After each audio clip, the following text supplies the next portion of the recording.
So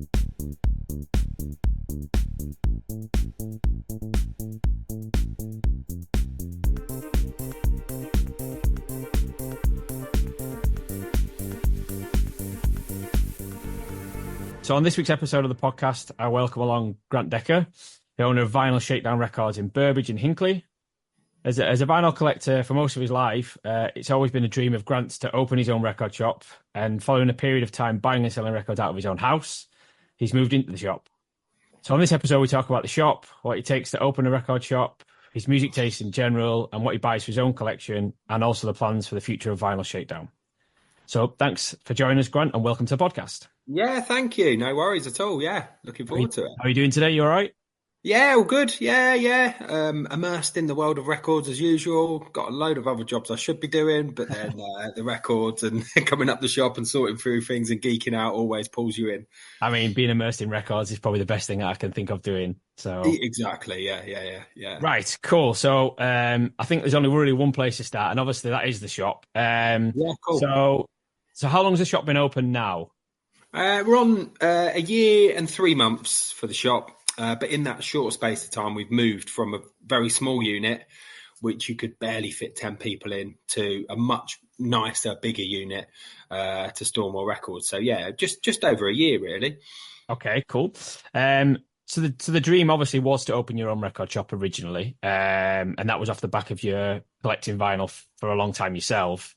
How did you make this dream happen then? Like, what was the kind of catalyst straight away to make that happen? I mean, I think I've always been collecting, and then never really getting rid of any of my records, keeping them quite close to my heart and stuff. And then I went with a neighbour to help him buy a record player from an old guy, Facebook Marketplace. And I jokingly said to him, "Well, you're not going to need those records now, are you?" And he was like, "Oh, well, yeah, I suppose. Do you want to buy them?" And I was like, "Oh no, I've got them all."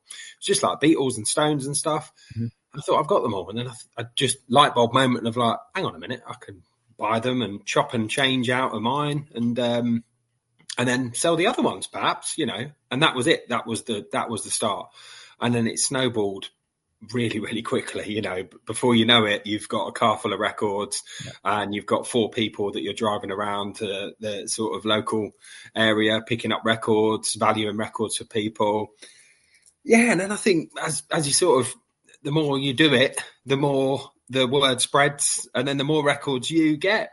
And slowly my dining room turned into a warehouse, and there was nothing else but to buy some storage, And then luckily, the unit that came up was sort of storage come shop. Yeah. And we opened one day a week, and it was mainly me keeping the internet sales going. And we were so busy on that opening weekend. And every day I opened, I was like, right, okay, I'm supposed to be doing a full-time job. And then in this, 2 people might come in the door and I can still do all the internet stuff. And I had it all set up for that. Never happened. It was just rammed from the moment we started, which was, a dream, really. Yeah, absolutely. So the internet stuff has just faded away now, and we just concentrate solely on shop, really. Okay, so you don't sell online anymore, then? Do you just do in-store stuff? Not on the traditional, not on eBay, not on Discogs, no. I've got a few bits listed, and every now and again there'll be a rarity that comes up, which is, very niche and unable to shift in the shop, or could take years to, and I might just stick it on Discogs to get rid. Yeah. But a lot of the time it's in the shop, or, building up our following on Instagram. A lot of the stuff I post there, it goes in the shop first, 2 weeks in the shop. And then after that, it's a free-for-all. So if anyone wants it, I can post it out to people. So that's the only online sort of bit we do really now. Okay. So then the name Vinyl Shakedown Records, where did that come from? I think that was from my DJing days. So that's where I think it all goes hand in hand. Collecting records and DJing all started at the same time for me. And yeah, I don't know why I came up with that. It just sounded quite cool. You know what I mean? It sort of fitted the sort of stuff I was playing. I was playing like funk, soul, reggae, rock and roll and that. And the shakedown just sort of fitted the kind of dance floor that I liked, that I wanted to get going, Yeah. And then I did a podcast, did some DJ sessions during lockdown and stuff like that. And the name just stuck. So Vinyl Shakedown Records was the natural sort of name that was already out there from my DJing stuff to keep, kind of. Yeah. Okay, cool. And then Okay, so then if we fast forward then to opening day in the first unit that you had, Yeah. in terms of the stock, then what was that stuff that you pulled out for your own collection? Obviously, you just mentioned you'd been buying some collections as well a little bit. Was it all just kind of like put into that shop at that point and for the opening day? Yeah, I didn't want to pull my own collection. So there was a few bits that like, there's obviously stuff in your own collection that you don't mind getting rid of because you know it's going to come along again. Yeah. So there was a lot of things. I think I got rid of all my Arctic Monkeys and Oasis and really simple, easy things to get in that I knew that would come around, and I don't mind losing for a bit because maybe I'm not listening to that kind of stuff right now. Yeah. But the majority was just building collections. Knowing the shop was coming, we had about 3 months to build collections. I remember about a month before, just looking around at kind of empty boxes going, we're not going to have enough stock. I need one more big collection. This one collection came up on Facebook Marketplace. It was a good 2-hour drive. And I had my kids and I was like, oh, what am I going to do? I couldn't do anything. So I packed them loads of snacks, their iPads. It wasn't hot, so it wasn't like dogs die in hot cars sort of weather. They sat in the car, they were really good. And I was up in this bloke's loft, keep popping out every 10 minutes. Going, you all right, guys? And it was just a dream collection, like Vertigo swirls, wow. Every first presses of everything, and it was a dream. And that was the collection that I was like, right, I'm ready for the shop now. You know what I mean? And that was what sort of ticked it over. And obviously, before you open a shop, you've got no idea what your customer base are going to like. Yeah.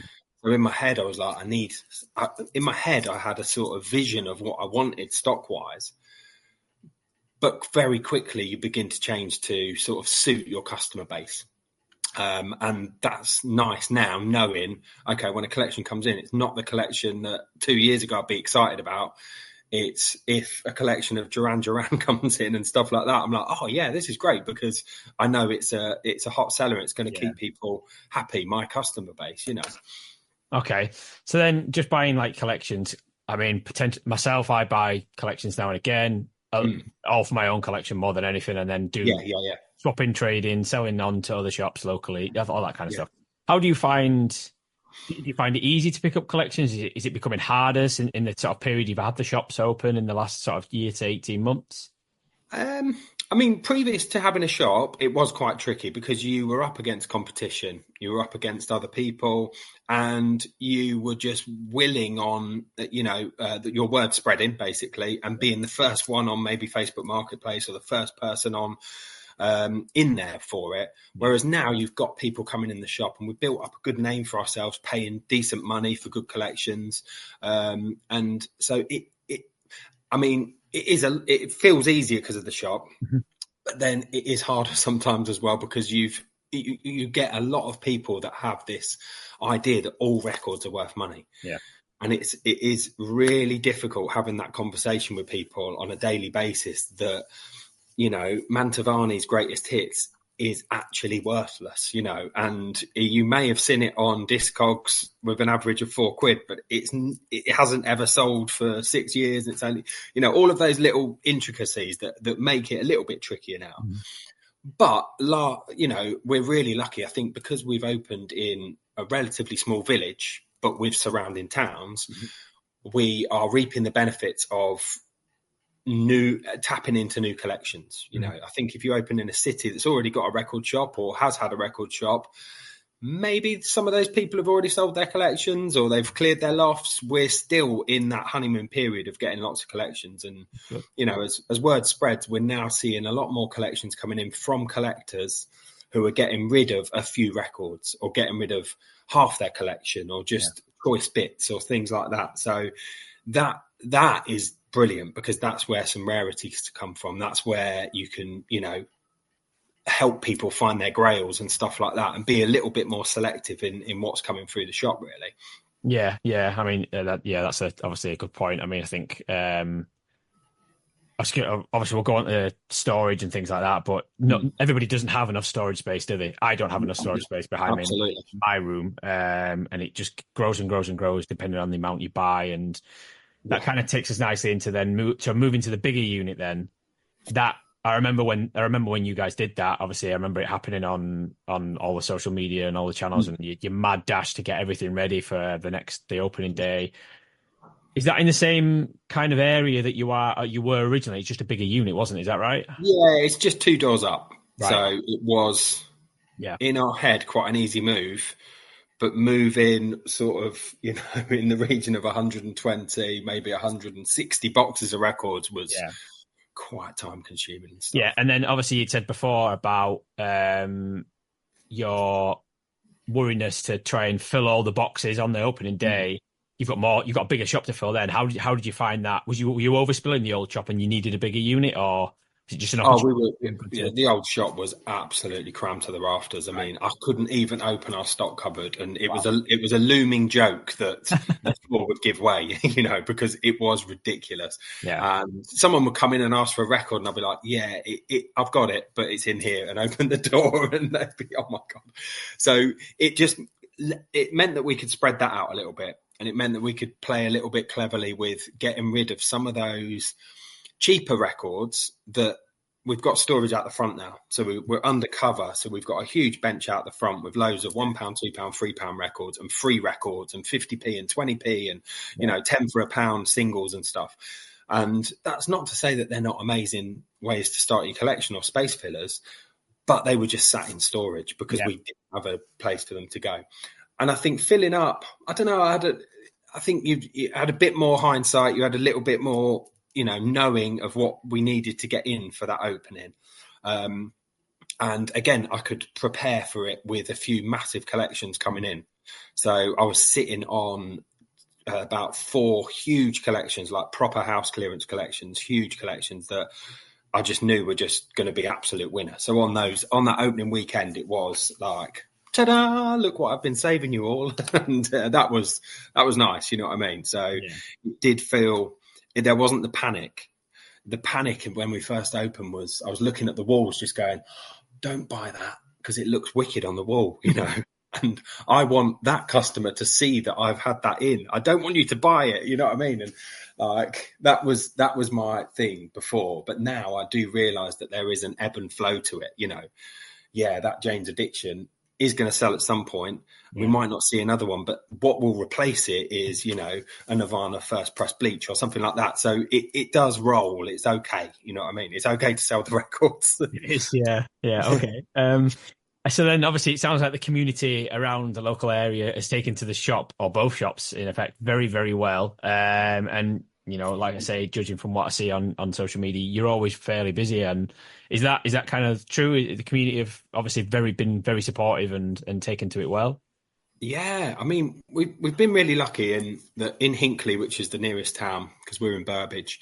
There was a record shop called Nervous Records, owned by a lovely bloke called Gordon, and it was countrywide famous. It was an absolute gem, and probably one of the best places you could go digging. Yeah. And he was a good friend, and he was so well known in the community, and he built our community of record buyers.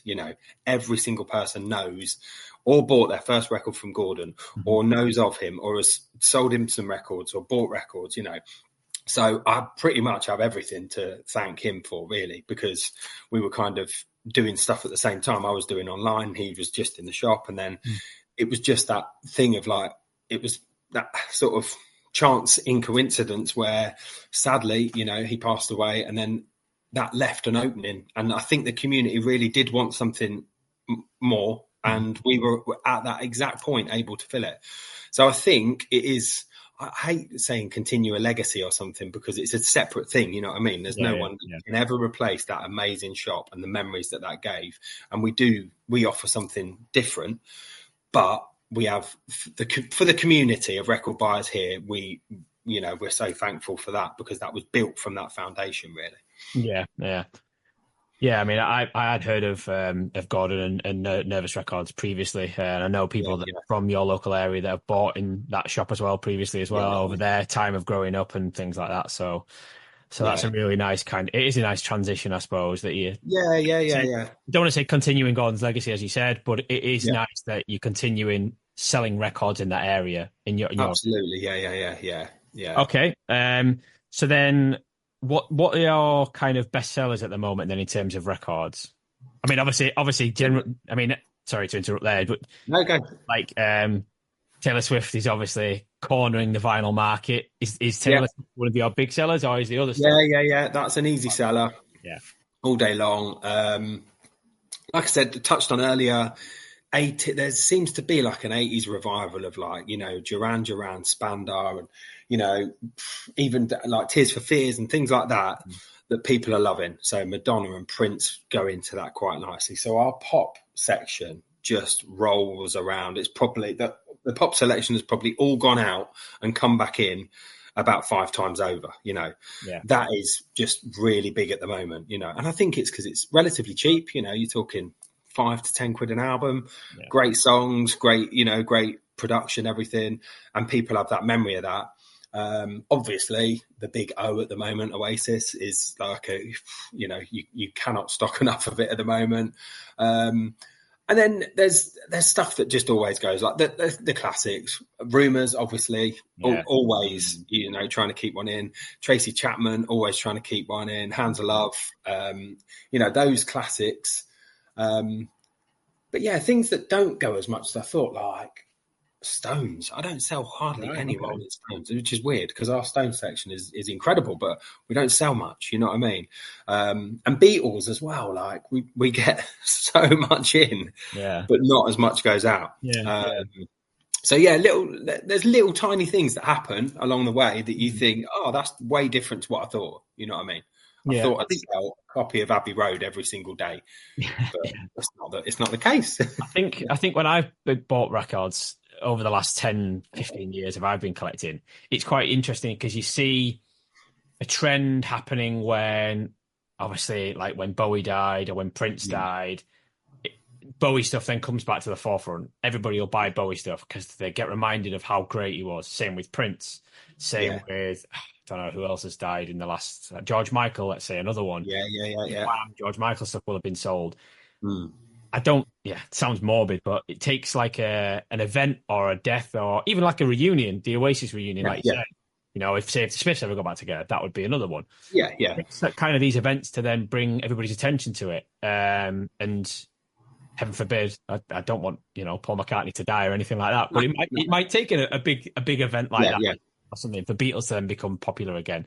But I can't understand how the Beatles aren't popular. I mean, God, they've given everybody in music so much music. Do you know what I mean? I mean, we had a wait. When obviously last year when they had their new single come out, or new single, that had an influx. And if I push it, if I put, like I did about half a year ago, I did a whole wall of the Red and White album, Red and Blue album, sorry, and then we sold them all on that Saturday, like every single one of them. And I was like, oh, sometimes you just need to push it. And I think that for me as well showed that massive disparity between new records, because that was when they were re-released. And you were talking, I know there was a Dulux one, but it was like 70, 90 quid, wasn't it? Was, yeah.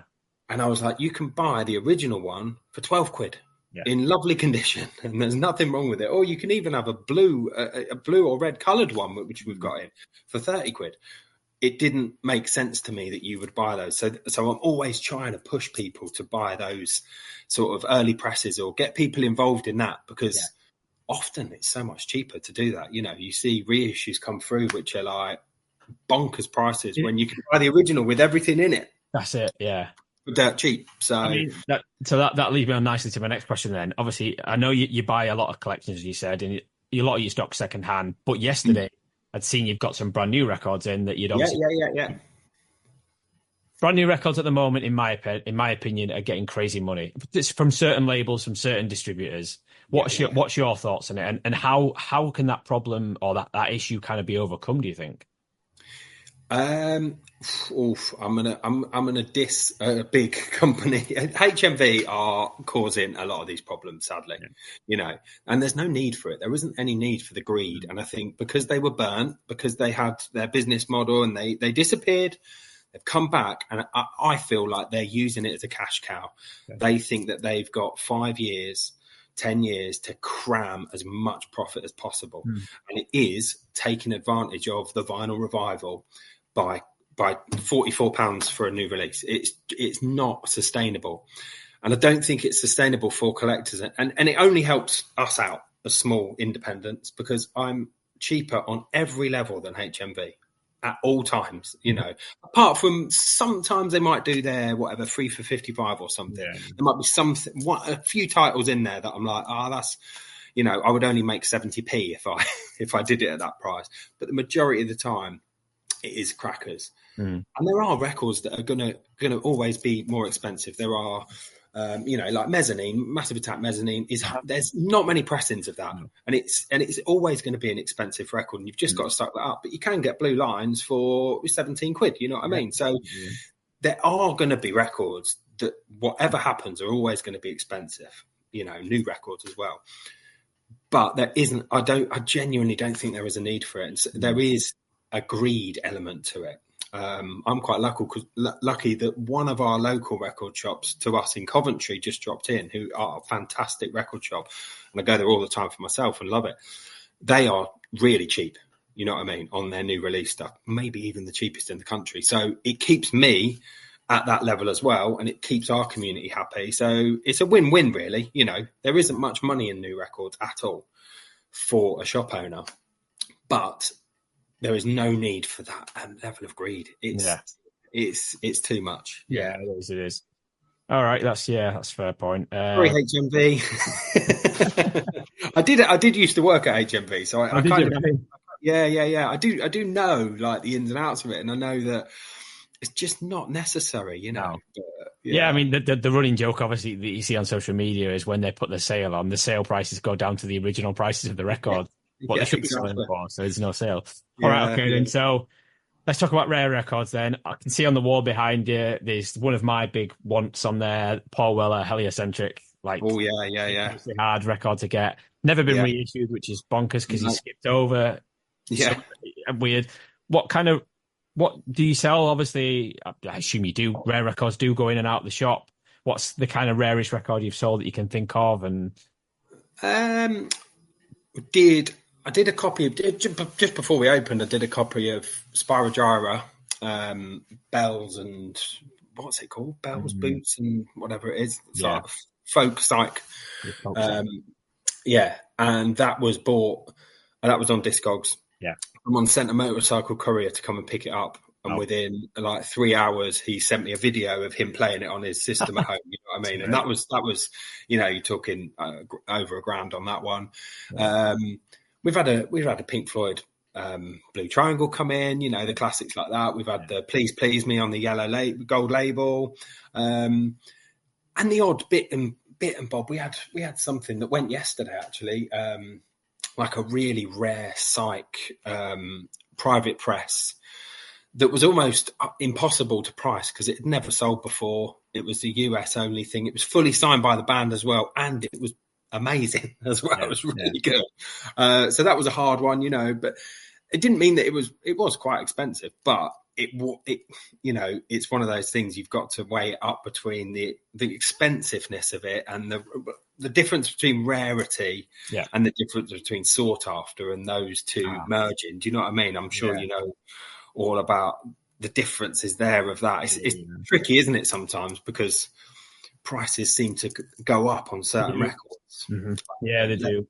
Led Zepp Turquoise first press obviously just goes up and up and up and up, you know what I mean? But there seems to be quite a few around, so it doesn't really add up, does it? But it's a very desirable record. That's why. You know what I mean? Yeah, that's right. I mean, just talking about like rare records and hard to get records. Before we came on to have a chat, one of my like ridiculously like this is so since I started a Discogs want list 12 years ago, 15 years ago, there's been a number of records that are on there that I've never been able to get. One of them's never been pressed, and it's just been announced it's getting pressed for National Album Day, and that's HMS Fable Shack. Like, wicked. Wow. Yes. And I was like, it took me nicely into this interview as being giddy as a school kid. Like, wow. Oh man, that is great. Have that on wax and put it on my record player, and like, that's one of them things that I've been. Well, I didn't know that, and that has literally sent a shiver for me because that is special. You know, definitely. Such a desirable record. From when I've talked to people, collectors for the books and stuff, that was one that kept coming up from a lot of British people. Not a lot of people in other countries, because Shack are not criminally not well known around the world, which is ridiculous. But right, no problem then. So before we go off and start talking about your own kind of collector history, we can't not talk about the shop about Biscuit Wednesdays. Where did Biscuit Wednesdays come from? Um, I've got a regular customer who come in who's become a good friend, and we do like tours around and go to different record shops and buying and selling. He comes in every Wednesday. I think he started it, to be honest. So thank you to David. Just popped in with some biscuits for some reason, and then it became Biscuit Wednesday, and we've just started it. And it's mainly for our own. It's just me and him who really care. Most people are too busy digging while we're comparing notes on biscuits and trying odd flavors and stuff. I don't know. It's just, I think when you finally get to the point, as being a collector for your whole life, really, getting to a point where you've actually got a shop and going, okay, well, what would I like if I went into a record shop and I'd like a biscuit and a cup of coffee or something? So it's little things like that, I think, which are quite nice. And that comes back to the community side of things. You know, a lot of the time Wednesday has become a sort of a chat, sort of people come down and not necessarily always to buy, just for a chat, just for a talk, just to meet up. We often get like a little gaggle of people just having a chat and stuff, that's my dream. You know what I mean? Yeah, that's it. Just standing around talking about records and geeking out, you know? So I think the biscuits kind of fuel that. That's the best way to think of it. I mean, obviously the record kind of shop vibe is a community vibe, and every record shop I ever talk to, every record shop I always go in, pretty much you get that community vibe, you get that nice feel when you go in, and that's exactly what I'd want in a record shop as well. So right, okay, so your own kind of collecting history then, how big is your own collection currently around now then? Probably around 2,000 records. So bits come in and out, you know. Sometimes it swells a little bit. Yeah. Sometimes it goes down a little bit. I used to be a little bit of a completist, sort of, you know, needing. In my head, I'd imagine that there was going to be this party and people were coming to my house and I needed these records to appease them. And maybe that came from DJing. Do you know what I mean? Yeah. And so I did need every single ABBA record, or I did need every single Queen record. And it didn't mean that I was ever going to listen to them. They just needed to be in there, you know, just in case this magical party that was never going to happen happened all of a sudden. And I needed to pull out the Eurythmics for someone, you know.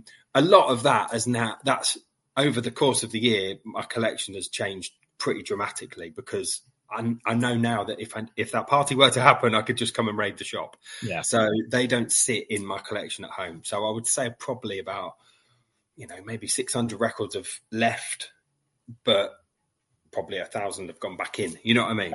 Yeah. And it has changed quite dramatically in sort of what's sat in the collection now, kind of thing. Okay. So then what kind of genres and what kind of records do you kind of pick up for your own collection? I mean, nowadays it's more sort of odder, sort of maybe obscurities, you know. I really love psych rock and that sort of, you know, anything sort of 66 to 71 kind of thing. I love stuff like that. And stuff like that seems to be expensive usually, so it's a bit of a killer. But yeah, stuff like that I really love. So if stuff like that comes in, I'll always cream off one or two for myself.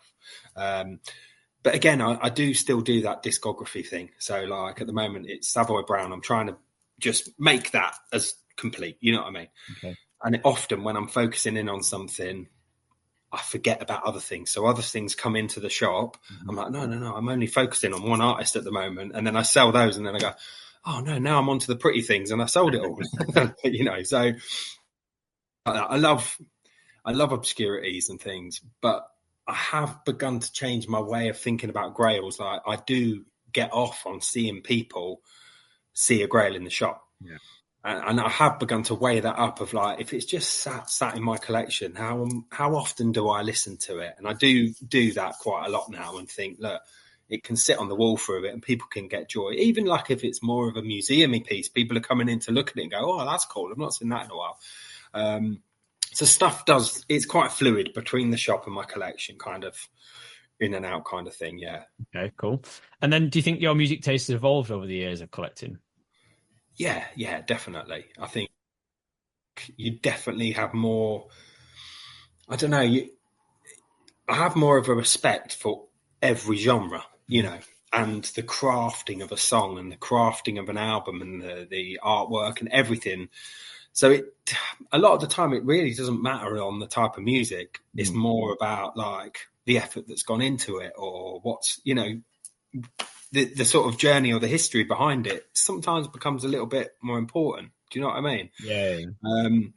So yeah, definitely, I've massively changed. I've always been quite wide, encompassing all sorts. Do you know what I mean? But I definitely was much more snobby like 15 years ago. There was no way I'd be putting on, like, I don't know, even something like Blondie. I would go, oh, that's far too mainstream for me. And now, obviously, being in the shop, if you stick that on, everyone's toes are tapping, and it's great, and you have a massive, you know, respect for that crossover between pop to punk to new wave kind of thing. You know what I mean? So yeah, it definitely has changed for the better, I'd say, for sure. Right. That's cool. And then just like a big grail for yourself, is there any one that you can think of that you're looking for, or you've been looking for ages? Beck Midnight Vultures is always there. Do you know what I mean? Don't think it's hard to even pick up a copy, I think. You know what I mean? There's not many out there. It's not a hugely expensive record, but you're talking 300, 400 quid. And I think that's one that's never going to be repressed because it got lost in the fires of Universal or something like that. I think I've read something like that. I'd love a copy of Odyssey and Oracle Zombies. I've not got a first press of that. First 3 Nick Drakes, that'd be nice. Well, the only 3 Nick Drakes. And then other stuff. There's other stuff that comes through. Like just yesterday, Roots Maneuvers, Run Come Save Me, which has been a grail for ages, but I kind of lost sight of it. You know, I always listened to it and stuff, and then it came in the collection. I was like, oh, wicked! There we go. That's a tick off the list. You know. So yeah, there's nothing that I'm massively chasing at the moment. Okay. But sometimes it just hits you all of a sudden. You're like, oh yeah. Oh, actually, like for instance, tiny little grails, but like Grinder Man, Nick Cave's Grinder Man, they popped up quite recently when I was record shopping. One in Nottingham, one the other day when I was going, and that was nice because they're not expensive, but they were grails for me because I've always wanted to complete that little bit. Yeah. All right. What are you tracking down at the moment? God, I mean, like I say, I am a little bit of a completist as well. The Weller one I just mentioned before, I've still got a couple more of him. His are getting reissued now and again. I mean, I recently picked up a collection from a friend who's moving from Newcastle to Cardiff, and he didn't want to take his records with him. He didn't have a big collection, but he's a little bit older than I am, so he had 90s records, all originals. So I picked up originals of What's the Story, Morning Glory, and Be Here Now, which I had represses, and I was just like, that was incredible. An Ian Brown one as well that I've got out of that collection, which was another one that I've kind of been chasing. It is nice when, like you say, it's nice when you get them and they pop up and you pay. You know, look, as a friend, he gave me a good price on them. So it was quite lucky. But yeah, again, like I just mentioned, the HMS Fable one before. Never ever would I've thought that would be on vinyl. I was only talking the other day to my dad about it randomly. We were at that festival. It was at End of the Road. Talking about Michael Head and his music, and then I was like, that's got to get reissued soon. And then a week later, it's been announced it's being reissued. Strange how things like that happen, but okay. I think we're living in a good time for reissues at the moment because people are listening and people are coming up. Like you said, Paul Weller, Fly on the Wall, that free B-sides thing, which I had a copy signed by Paul Weller, which I sold ages ago, and I was gutted. But luckily, a friend owned it, so if I needed it, I could go and listen to it. But to see that reissued was glorious, you know. Yeah. All right, then. Just quickly, finally, plans for the shop for the future. Then, what have you got in mind? More in stores. We dabbled in it a little bit, but we're definitely setting up some proper in stores and that. Which will be really lovely. I'm opening in October. I'm going to open more. So I've dropped I'm a school teacher, so I've dropped a few days there, and I'm opening the shop more. So it's going to be Thursday, Friday, Saturday instead.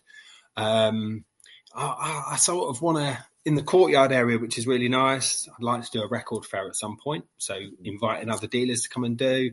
And obviously Christmas is on the horizon. that's like, you know, more. We've started doing T-shirts and stuff, so we're going to be doing all sorts of merchy stuff. And brilliant.